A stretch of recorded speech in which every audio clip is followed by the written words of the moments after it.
নারী প্রধানদের হাতে ফ্যামিলির কাছে 25,000 টাকা করে প্রতি মাসে পৌঁছে দিব।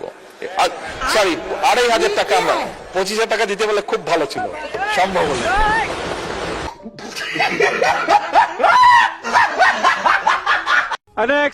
মাননীয় স্পিকার, এই 2 মিনিট সময় দেন না। সময় নাই, বক্তব্যের প্রারম্ভে বলেছি, মুদি দোকানে লেখা থাকে না, বাকি চাহিয়া লজ্জা দিবেন না, সময় চাহিয়া লজ্জা দিবেন না।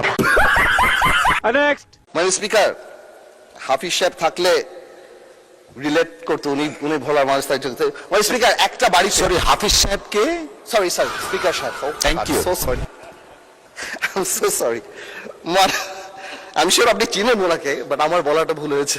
বেটা বেয়াদবি কিন্তু বেশি হয়ে যেতেছে। আমার ভুল হয়েছে, ক্ষমা করে দেন। Understand, we are member of parliament, thank you. আমাকে আমাদের নেত্রী এবং আমাদের প্রধানমন্ত্রী মাননীয় স্পিকার 2001, 2008, 2026 এবং 2014 আমাকে নমিশন দিয়েছে। 2014 সালে আপনাকে মনোনয়ন দিয়েছি। 2014 সালে তো নির্বাচন করে নাই বিএনপি। সোনার মানুষদের ধন্যবাদ জানিয়ে মাননীয় স্পিকার, আমি এখনই বিদায় নিচ্ছি। কোথায় বিদায় নিচ্ছেন? শেষ করছেন? আমাকে কাইন্ডলি একটু 2 মিনিট দেন। আচ্ছা, 2 মিনিট দিলাম কাইন্ডলি। জি, মাননীয় সংসদ সদস্য, আমার মাননীয় স্পিকার, সরি মাননীয় স্পিকার, আমাকে 2 মিনিট সময় দেওয়ার জন্য।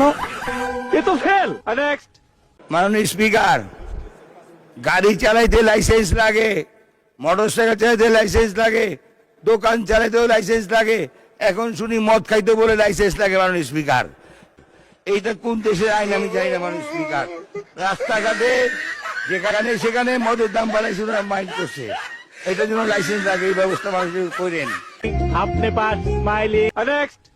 এই সংসদে আপনার অনেক মামা চাচা খালু থাকতে পারে, কিন্তু সবাইকে মাননীয় সদস্য বলে, ভাই বলবেন না কাউকে, মাননীয় সদস্য বলে সম্বোধন করবেন। বন্ধু সাথীরা, মাপ চাই। মাননীয় স্পিকার, আমি আপনাদের কাছে মাপ চাই।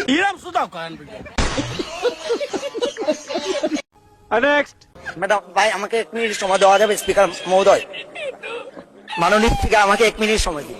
ভাই বলেছেন যখন দিতে হবে 1 মিনিট সময়, বলেন 1 মিনিট।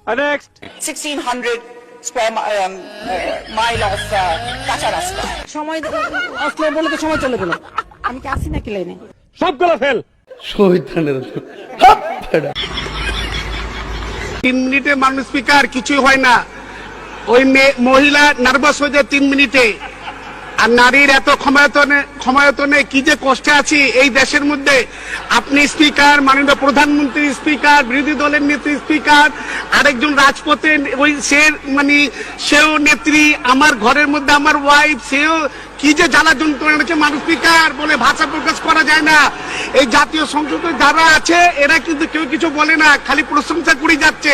প্রত্যেকজন কষ্টে আছে মাননীয় স্পিকার, প্রত্যেক ব্যক্তি কষ্টে আছে মাননীয় স্পিকার।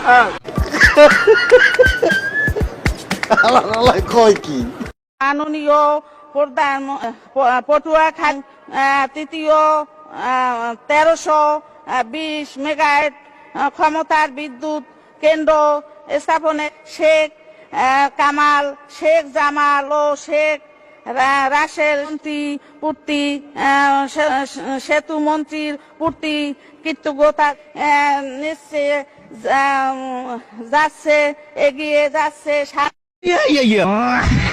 মাননীয় স্পিকার, আমার নেত্রী সকালবেলা উঠে ভোরে আজান শুনে অজু করে নামাজ পড়ে এদেশের তার কাজ শুরু করেন। ও বাবা, আপনাদের নেত্রীরা কি করতেন এটা সারা বাংলার মানুষ জানে।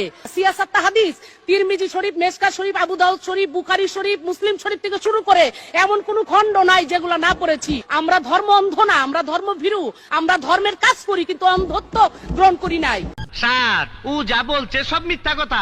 আমি দেশ বিদেশে ঘুরে ঘুরে, আমি দেশ বিদেশে ঘুরে গান গাই, আমার নেত্রী শেখ হাসিনা তুলনা যার নাই। আপনার আমার নেত্রী যিনি, বঙ্গবন্ধুর কন্যা তিনি। আপনার আমার নেত্রী যিনি, জাতির পিতার কন্যা তিনি। আমরা সবাই তারে চিনি যার তুলনা নাই আমার নেত্রী। ভিডিওটি ভালো লাগলে লাইক, কমেন্ট ও সাবস্ক্রাইব করে পাশে থাকুন। ধন্যবাদ।